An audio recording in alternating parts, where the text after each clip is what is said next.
So to begin my assessment, I would have the patient go to the bathroom to empty their bladder. So this patient had already done that.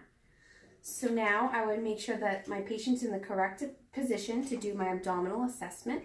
This patient is lying on her back with her hands by her side. Her knees are bent.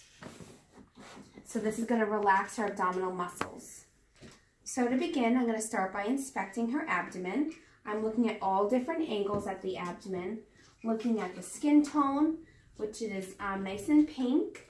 I'm looking for any scars that would indicate any past surgical history.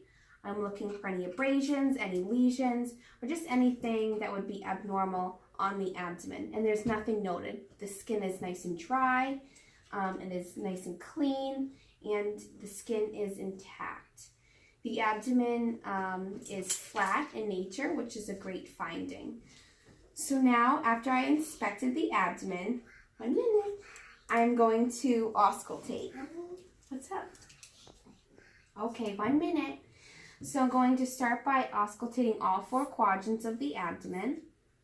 I'm listening for general tones.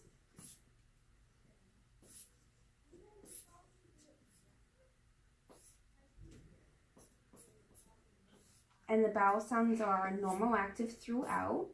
I'm then going to start auscultating for any bruits, which I would use the bell of my stethoscope. So I would listen for any aortic bruits. I would listen for renal bruits. I would listen for iliac bruits. And I would listen for femoral bruits.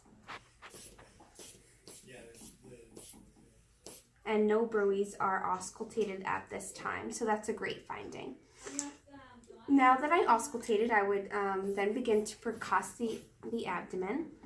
So I'm just going to percuss throughout, just taking a listen to anything that I hear.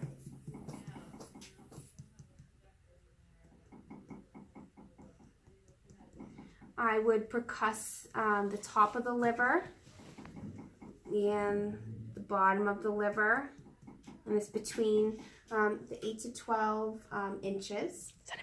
Centimeters. Then after I percuss, I can start with light palpation.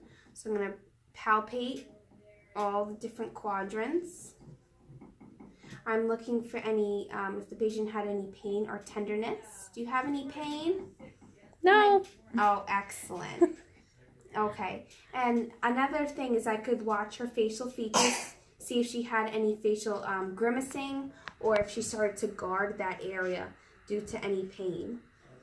So after I percuss, after I palpate, I can start with a deeper palpation using 2 hands. So this is a little bit deeper, trying to feel any masses throughout. And I do not feel anything. I can once again try to palpate the liver. And it's not palpable, which that is a normal finding. And I can also try to palpate the spleen. And that is not palpable as well. So that is my abdominal assessment. I know, it's all right.